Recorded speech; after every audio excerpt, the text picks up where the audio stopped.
नमस्कार मित्रों। बिहार प्रधान शिक्षक परीक्षा की तैयारी के अंतर्गत पाठ्यक्रम सामान्य विज्ञान के भौतिकी के महत्वपूर्ण प्रश्नों को लेकर के उपस्थित हुए हैं। तो आज हम पार्ट 2 में महत्वपूर्ण प्रश्नों का डिस्कशन करेंगे। आइए शुरू करते हैं आज का सीरीज। बैरोमीटर का पाठ्यांक एकाएक नीचे गिरना प्रदर्शित करता है। तो क्या प्रदर्शित करता है कि आंधी तूफान आने का। जैसे ही बैरोमीटर का मीटर जो कि पाठ्यांक नीचे गिरेगा तो समझा जाएगा कि आंधी तूफान वाला मौसम होगा। बैरोमीटर का पाठ्यांक धीरे धीरे गिरना प्रदर्शित करता है वर्षा होने का। बैरोमीटर का पाठ्यांक का धीरे धीरे ऊपर चढ़ना प्रदर्शित करता है कि दिन साफ रहेगा। सेल्सियस एवं फ़ारेनहाइट स्केल समान मान प्रदर्शित करता है -40 डिग्री सेल्सियस तापमान पर। सेकेंडरी लोलक का आवर्तकाल होता है -2 सेकेंड। आवृत्ति और आवर्तकाल के गुणनफल का मान होता है 1। ध्वनि की चाल अधिकतम होती है तो ठोस में, ध्वनि की अधिकतम चाल ठोस में होती है। ध्वनि की न्यूनतम चाल जो होती है वो गैसों में होती है। ध्वनि तरंग होती है अनुदैर्ध्य तरंगे, प्रकाश तरंग होती है अनुप्रस्थ तरंगे। ध्वनि की तीव्रता का मात्रक होता है डेसिबल। ध्वनि की चाल होती है 760 मील प्रति घंटा या 332 मीटर पर सेकेंड। ध्वनि का तारत्व किस पर निर्भर करता है? तो उसकी आवृत्ति पर। ध्वनि की आवृत्ति अधिक होने पर इसका तारत्व क्या होता है? तो अधिक होता है। अधिक आवृत्ति वाली ध्वनि किस प्रकार की होती है? तो पतली होती है। ध्वनि की आवृत्ति कम होने पर इसका तारत्व भी कम होता है। कम आवृत्ति वाली ध्वनि किस प्रकार की होती है? तो मोटी होती है। जिसका आवृत्ति कम होगा वो ध्वनि मोटी होगी। यदि मैक संख्या का मान 1 है तो इसका अर्थ है कि पिंड की चाल ध्वनि की चाल के बराबर है। यदि मैक संख्या का मान 2 है तो इसका अर्थ है कि ध्वनि की चाल दुगना है। यदि मैक संख्या 1 से अधिक है तो पिंड की चाल क्या कहलाती है? पराध्वनिक। यदि मैक संख्या 5 से अधिक है तो ध्वनि की चाल क्या कहलाती है? अति पराध्वनिक। वायु में ध्वनि की चाल कितनी होती है? तो वायु में ध्वनि की चाल 332 मीटर पर सेकेंड होती है। जल में ध्वनि की चाल कितनी होती है? तो जल में ध्वनि की चाल 1483 मीटर पर सेकेंड। और लोहे में ध्वनि की चाल कितनी होती है? तो 5130 मीटर पर सेकेंड। तो इसलिए ठोस में जो है कि ध्वनि की चाल सबसे अधिक होती है।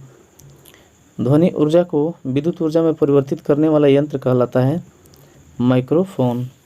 पानी के अंदर ध्वनि की रिकॉर्डिंग किस यंत्र से की जाती है? तो हाइड्रोफोन से। ध्वनि को दूर स्थान तक ले जाने वाला यंत्र कहलाता है मेगाफोन। ध्वनि को किस यंत्र से रिकॉर्ड किया जाता है? तो टेप रिकॉर्डर से। कान पर सुनी गई ध्वनि का प्रभाव हमारे मस्तिष्क पर कितने समय तक रहता है? तो ये 1/10 सेकेंड तक। साधारण बातचीत में ध्वनि की तीव्रता कितनी होती है? -40 से -60 डेसिबल।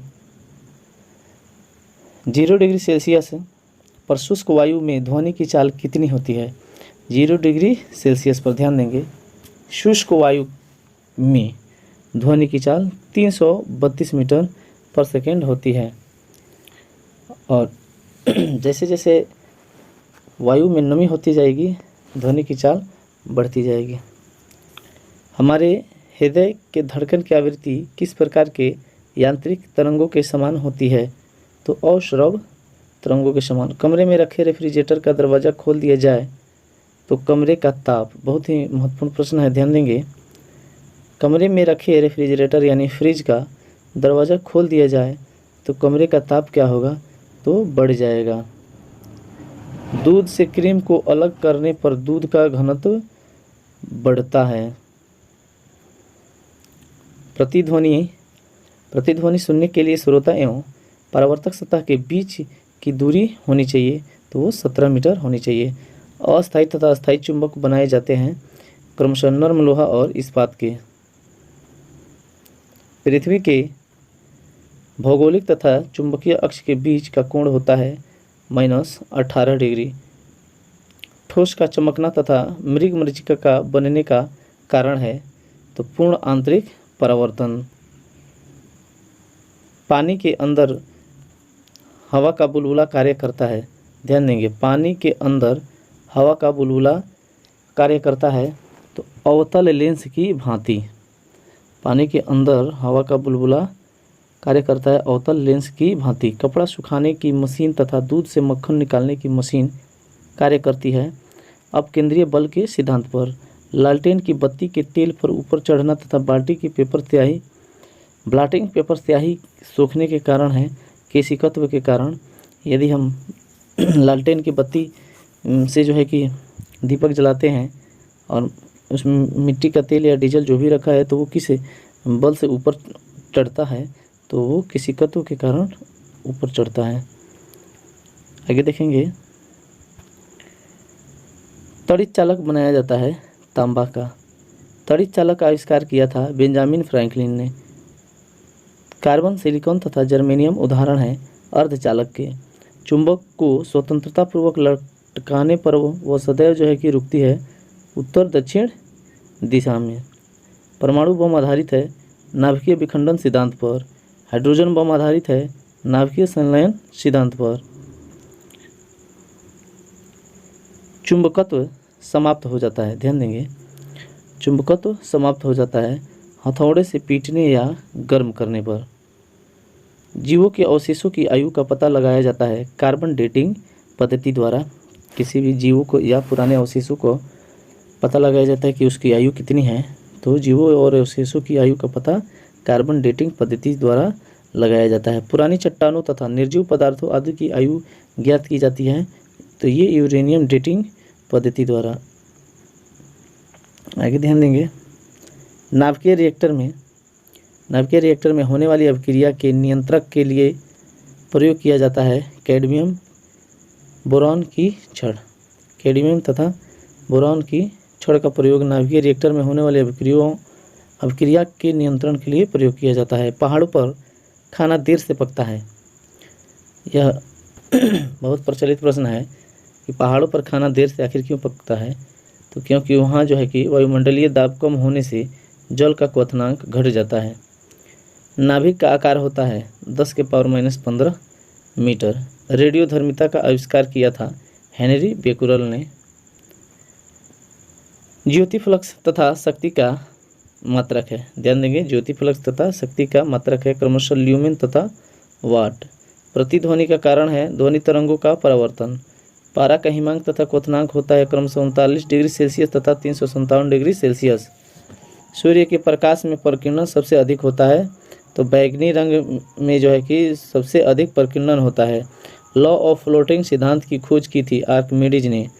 लॉ ऑफ फ्लोटिंग सिद्धांत यानी इसको हिंदी में कहा जाएगा उत्प्लावन बल। उत्प्लावन बल का सिद्धांत जो है कि आर्किमिडीज ने खोजा था।